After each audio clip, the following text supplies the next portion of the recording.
Entonces, acá aparece la importancia, que me parece interesante, de las instituciones estatales. Las instituciones del Estado, dice, cristalizan los recursos coactivos del capitalismo que el capitalista no controla, ¿no? Aparecen como no capitalistas, que además no garante a las clases vinculadas a las relaciones de producción, sino indirectamente a través de respaldar la continua reposición de capitalistas y trabajadores de asalariados como clases, ¿no? Es decir, es una ficción que el Estado es no capitalista, ¿no? Cuando digo Estado capitalista.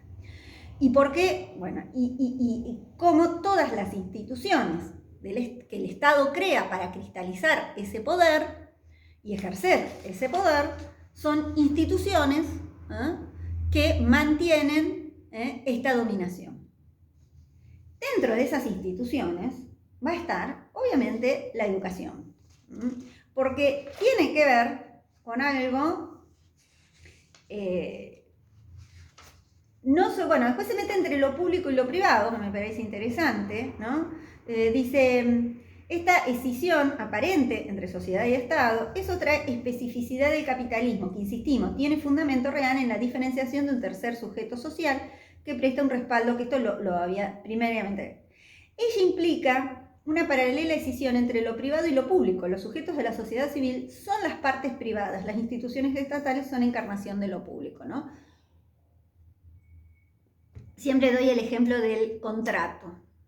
Cuando yo hago un contrato de alquiler, lo hago vendría alguien y dice, bueno, es entre dos partes privadas, ¿no? Cuando el comerciante dice, ahora, ¿no? En este clima dice, bueno, yo quiero vender porque si no vendo no trabajo, ¿no? Y yo soy privado y a mí nadie me regaló nada.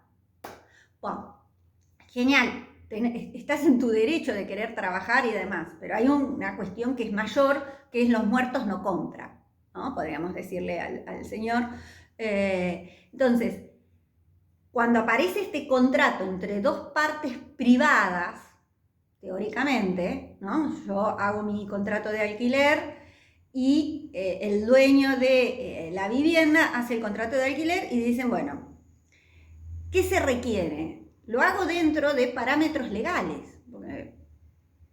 Y esos parámetros legales, ¿quiénes los define? El Estado, ¿no? Entonces, no es que lo privado se maneja por fuera del Estado, ¿no? Esa es diríamos también, es como una falsa dicotomía entre lo privado y lo público. No existe lo privado alejado y sin Estado. Porque esto que estábamos diciendo, la sociedad se constituye como sociedad capitalista junto con este Estado, es decir, sociedad, Estado, guión, diríamos, ¿no? Entonces, no puedo pensar algo privado por más que no reciba dinero del Estado, podríamos decir, ¿no? Si vos no estás recibiendo el dinero del Estado, pero la luz que te llega a tu comercio es una luz que vos la pagás, pero que fue hecha por obras del Estado y por decisiones del Estado.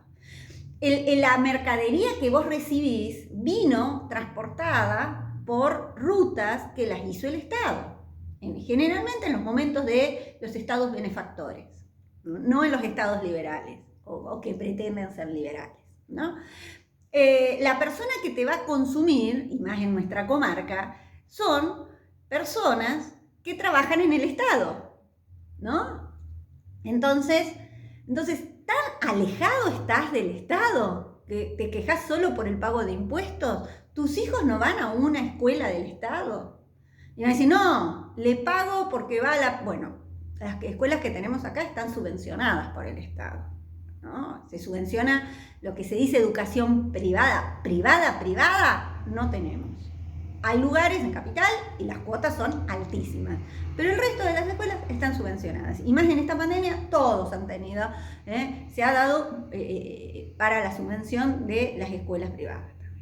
Entonces, cuidado cuando entramos en esta falsa dicotomía de a mí nadie me regaló nada. Y qué sé yo no tuve beca para estudiar, pero sí sé que no hubiera podido estudiar lo que estudié si no hubiera existido la concepción de educación pública.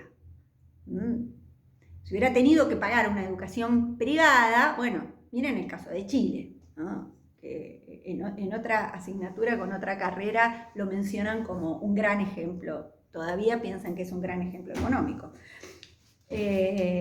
Bueno, ya vamos a verlo un poquito eso.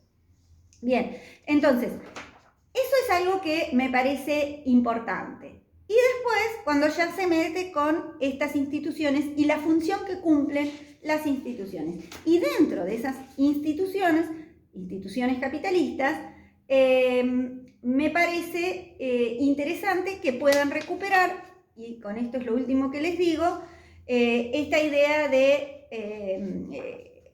fíjense que el texto vuelve y recupera, ¿no? Entonces, dice, el Estado capitalista muestra que es antes Estado capitalista que Estado nacional, que Estado popular, que Estado de ciudadanos, que Estado liberal, que Estado de... Siempre es Estado capitalista, diría él, ¿no? Y esta idea de un Estado fetichizado, ¿no? Dice, tampoco suele aparecer como beneficiaria directa del Estado fetichizado la clase dominante, ¿no? Bueno, parecería que hay muchos conflictos de nuestras clases dominantes que salen estos días, ¿no? Entonces, y aparece un término, ¿no? Hasta acá estamos, ¿no? Definición de Estado. ¿Qué entendemos por Estado? ¿Qué entendemos por Estado capitalista? ¿Cuáles serían estas instituciones del Estado capitalista? La relación entre la sociedad y el Estado, las clases sociales, el control ideológico, ¿no? Que podríamos decir la búsqueda del consenso. Consenso y coacción, la diferencia entre ellas dos. Este sería como los ejes que me interesa que les queden de este capítulo. Y vamos a irnos entonces a... les hago una pequeña presentación del nuevo texto que vamos a ir leyendo.